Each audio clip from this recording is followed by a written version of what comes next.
Bonjour et bienvenue dans cette émission de la vie des diocèses. Aujourd'hui, nous prenons la direction de Paris, la capitale où vivent près de 2,2 millions d'habitants, sans compter les nombreux banlieusards, ceux qui habitent en banlieue et qui viennent travailler à Paris, sans compter aussi les très nombreux touristes. La cathédrale Notre-Dame n'est-elle pas le monument le plus visité d'Europe? Une foule, un contexte urbain où se prennent de multiples décisions politiques et économiques. Nous le verrons, nous en parlerons, ce qui confère bien sûr à Paris, à l'église à Paris, un statut particulier en France avec ses 600 prêtres, ses plus de 100 paroisses, 800 salariés dans les paroisses bien sûr, dans les associations, 4000 bénévoles, une vitalité et des moyens taillés pour la mission des chrétiens.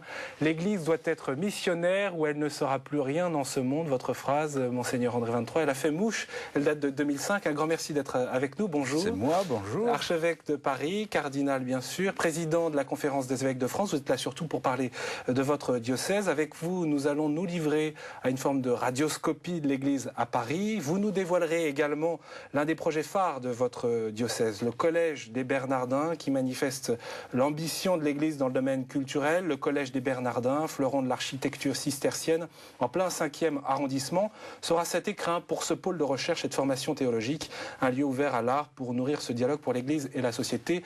Nous le verrons ensemble. Mais tout de suite, place à l'actualité. Le Festival de la Charité bat son plein dans la capitale jusqu'au mercredi décembre.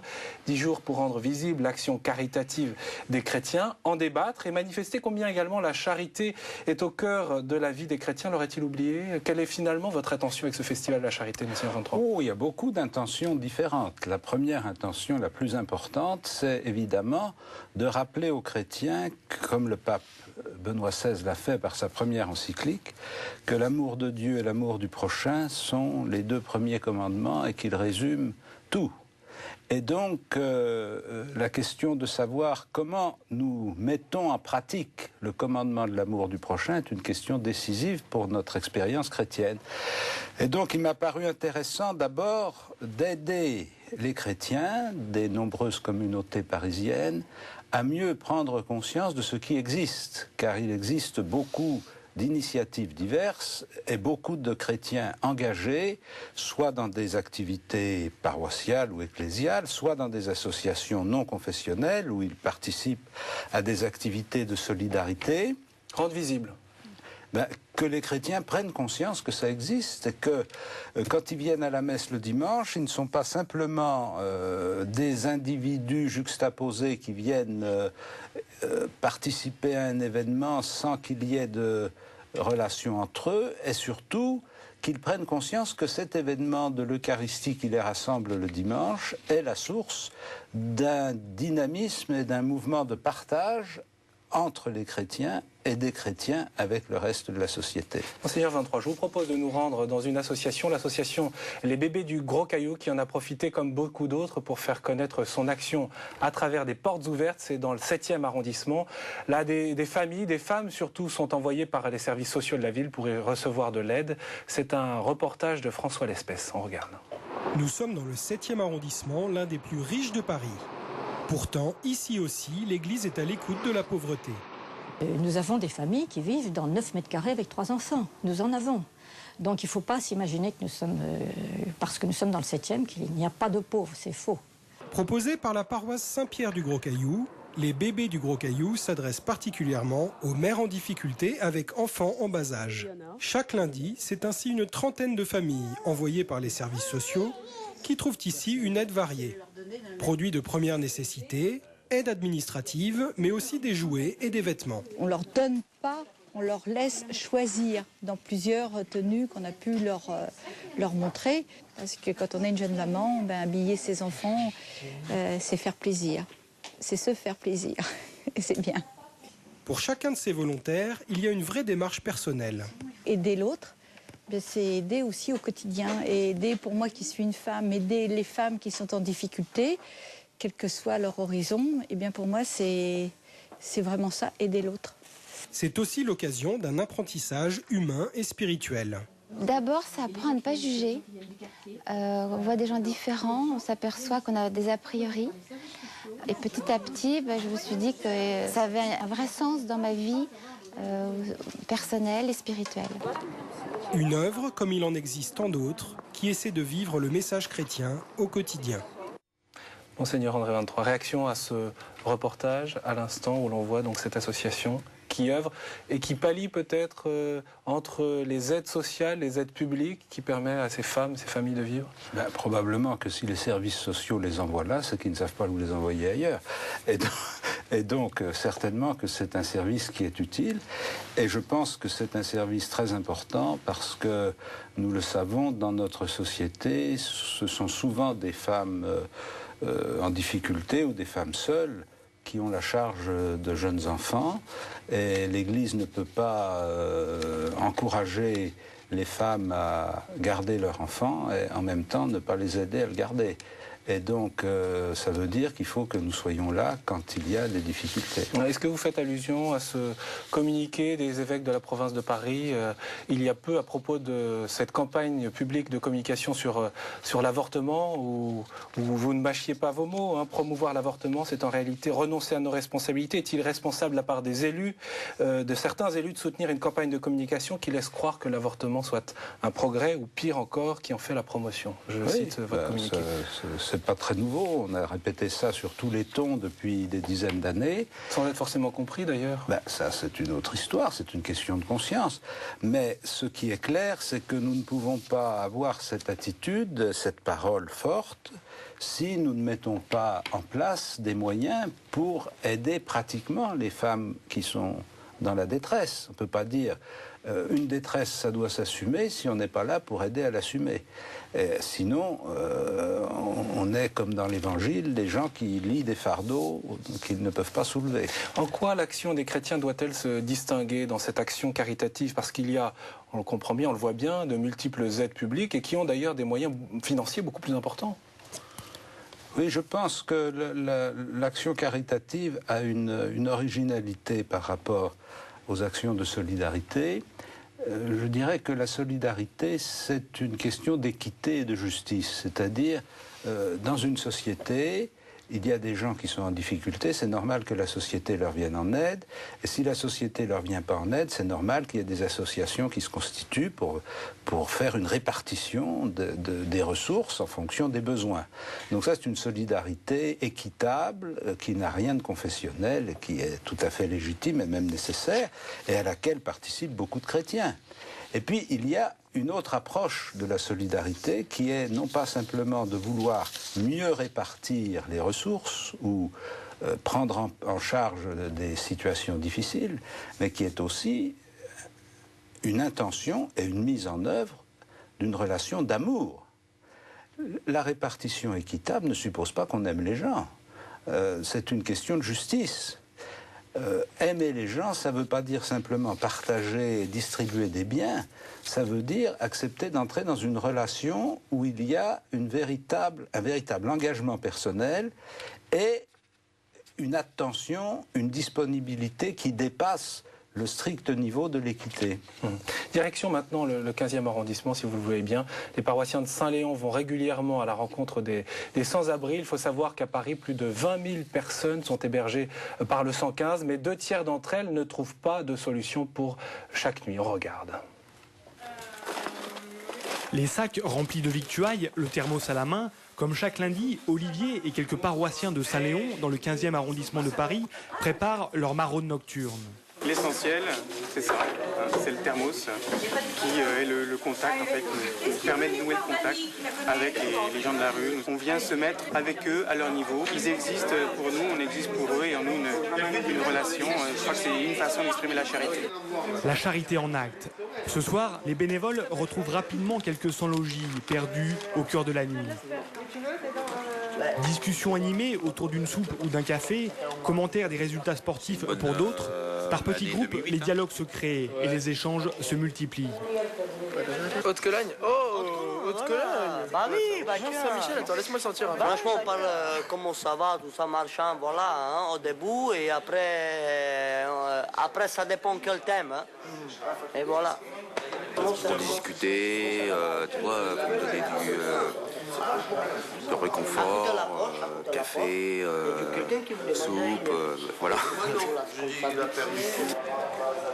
Café, soupe et réconfort, les bénévoles de Saint-Léon n'ont pas l'ambition de sortir les SDF de la rue, mais juste de nouer un lien et de créer un contact et de les tirer de la froideur de la nuit, le temps d'une conversation. Monseigneur 23, il faudra avoir l'ambition de sortir les sans-abri de la rue quand on voit la misère qui existe, c'est une réalité. Ou est-ce qu'il faut vivre la charité, l'amour comme ces paroissiens de Saint-Léon? Mais il faut l'un et l'autre. Mais on ne sort pas les SDF de la rue simplement par une décision administrative. Car s'ils sont dans la rue, ce n'est pas simplement parce qu'ils n'ont pas de logement. C'est parce qu'ils ont des problèmes d'insertion sociale. Le fait d'être à la rue, c'est un des éléments d'une situation de marginalisation qui s'est constituée à travers la perte d'un emploi, à travers une catastrophe familiale, à travers une maladie, etc. Et progressivement, il y a des gens qui ne résistent pas et qui se trouvent complètement marginalisés et incapables de remonter le courant. Donc c'est pas simplement la question de savoir si on va pouvoir mettre des mètres carrés à leur disposition, c'est aussi de savoir si on va pouvoir mettre des gens à leur disposition. C'est-à-dire s'ils vont être accompagnés dans leur réinsertion, dans leur réintégration dans la société, ce qui suppose qu'il y ait des gens qui les choisissent et qui les assument comme des interlocuteurs et comme des pareils, comme des semblables. Le problème du logement, c'est un scandale à Paris pour vous? Évidemment, mais quand on a dit ça, on se fait du bien, mais ça ne change pas grand-chose. C'est un scandale, mais un scandale, ça ne s'efface pas simplement à coup de caméra. Il faut autre chose. Monseigneur André 23, en quoi ce festival de la charité finalement peut être révélateur de la vie de l'Église à Paris? Et est-ce que ça vous intéresse, vous, de mesurer l'action des chrétiens, la présence, la force des chrétiens? Je ne cherche pas à faire un tableau d'honneur pour capitaliser. Je veux simplement manifester que pour les chrétiens, déjà pour eux-mêmes, qu'ils prennent conscience qu'ils sont dépositaires d'une force et d'une capacité d'action qu'ils ne soupçonnent pas et donc qu'ils voient mettre en œuvre et qu'ils comprennent qu'eux aussi peuvent faire quelque chose. Et deuxièmement, je voudrais aussi qu'on cesse de dire que les chrétiens ne font rien. Parce qu'on vous le dit? On nous dit l'Église ne fait rien. Je dis l'Église elle fait des tas de choses, regardez. Voilà. Elle est là, elle est sur le front. Vous sillonnez votre diocèse comme beaucoup d'évêques, de paroisse en paroisse chaque dimanche, visite aux aumôneries d'hôpitaux, en prison, dans les établissements scolaires, rencontre également avec les responsables politiques. C'est peut-être la spécificité parisienne, le président de la République, les ministres. C'est quoi finalement votre diagnostic de cette présence des chrétiens dans la société? Vous avez rappelé cette phrase, si l'Église n'est pas missionnaire, elle ne sera plus rien dans ce monde. Oui, parce que nous avons reçu de façon gratuite et sans aucun mérite de notre part, nous avons reçu un trésor. La question qui nous est perpétuellement posée, c'est qu'est-ce que nous voulons en faire? Est-ce que nous voulons le garder pour nous? Et alors à ce moment-là, il faut qu'on fasse des coffres-forts et qu'on s'enferme pour ne pas être volé et détruit. Ou bien, ça pourrait être une tentation? C'est une tentation, mais c'est une tentation pour un certain nombre de chrétiens. Ils disent, voilà, le monde est pourri, vivons ensemble, faisons des groupes de conviction, et puis vivons entre nous, et mettons l'évangile en pratique. Et là, qu'est-ce que vous dites à ces chrétiens-là? Je dis que c'est parce que le Christ leur a demandé. Il leur a demandé d'aller évangéliser le monde entier. Donc il nous demande, non pas de nous enfermer dans le cénacle, et de nous barricader, mais il nous demande au contraire, en nous donnant l'Esprit Saint, il nous donne le moyen d'ouvrir les portes et d'aller au-devant des hommes. Pour aller au-devant des hommes, il faut mouiller sa chemise, il faut être dans les différents lieux où il se passe quelque chose. C'est-à-dire il faut s'engager il faut être là où, il faut d'abord être là où on est, il faut déjà être là où on vit, il faut déjà ne pas être ailleurs. Il faut déjà vivre sa vie pleinement et pas se mettre à côté en disant je fais ça parce qu'il faut bien faire quelque chose.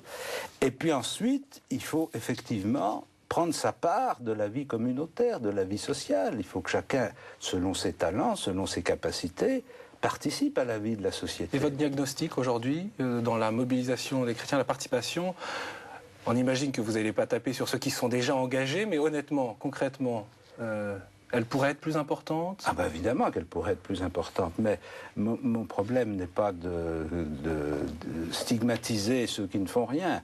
Mon problème, c'est d'arriver à convaincre les chrétiens qu'ils ont la force de faire quelque chose. Il y aurait ce doute en eux? Mais comme chez tout le monde, les gens qui disent il n'y a rien à faire. C'est tout. La résignation. Il n'y a rien à faire, c'est comme ça, c'est la fatalité, on n'y peut rien, le monde est comme ça, on n'a qu'à attendre. Bon. Alors moi je leur dis, on peut faire quelque chose. C'est quoi la priorité pour vous? La priorité des priorités maintenant pour vous à Paris en tant qu'archevêque? C'est de stimuler la foi. C'est de stimuler la foi des chrétiens au point qu'elle devienne opératoire et qu'ils transforment le monde. Monseigneur André 23, je l'évoquais, l'une des réalisations phares pour l'Église à Paris, c'est l'ouverture prochaine du Collège des Bernardins, un projet qui manifeste l'ambition culturelle de l'Église à Paris, à la hauteur peut-être du dynamisme de ces cisterciens lorsqu'ils s'installent dans la capitale au XIIe siècle, dans un contexte de révolution intellectuelle. Je vous propose de découvrir en images le Collège des Bernardins, lieu que vous souhaitez être un lieu de recherche et de débat pour l'Église et la société. On regarde. Construit en 1245 pour servir de lieu d'étude et de recherche sur la pensée chrétienne, le Collège des Bernardins a bien souffert depuis la Révolution française. Prison, caserne de pompiers, internat d'école de police, le bâtiment a tout connu, surtout le pire. Cette époque est révolue, le collège fait peau neuve. Un chantier gigantesque à la hauteur de cet édifice d'intérêt national, un pur exemple du gothique cistercien, l'un des plus vastes édifices médiévaux de la capitale. Aujourd'hui, le collège renaît de ses cendres. Les voûtes se dressent à nouveau dans la grande salle, illuminée de sa rosace restaurée. Le Collège des Bernardins, c'est d'abord un lieu de rencontre ouvert à la société. Nous serons très attentifs à essayer, avec un conseil d'orientation, de percevoir les grandes questions qui marquent la société aujourd'hui, particulièrement vues autour de la question de ce que chaque question veut dire et signifie pour l'homme d'aujourd'hui. Quel homme nous voulons ? Quel homme nous construisons? Où va l'homme dans les choix auxquels la société est confrontée? Et puis, comme deux ailes autour de cet axe des Bernardins, il y aura l'école cathédrale, un lieu de formation théologique pour l'ensemble des chrétiens. Des formations, mais aussi des activités artistiques comme des expositions d'art contemporain viendront s'installer au cœur du collège. Chaque mardi, des rencontres thématiques ouvertes à tous se dérouleront autour de questions d'actualité ou sur des axes plus spirituels. Lancé à l'initiative du cardinal Lustiger, prolongé par Monseigneur 23, le Collège des Bernardins ouvrira ses portes au public au milieu du mois de mai prochain.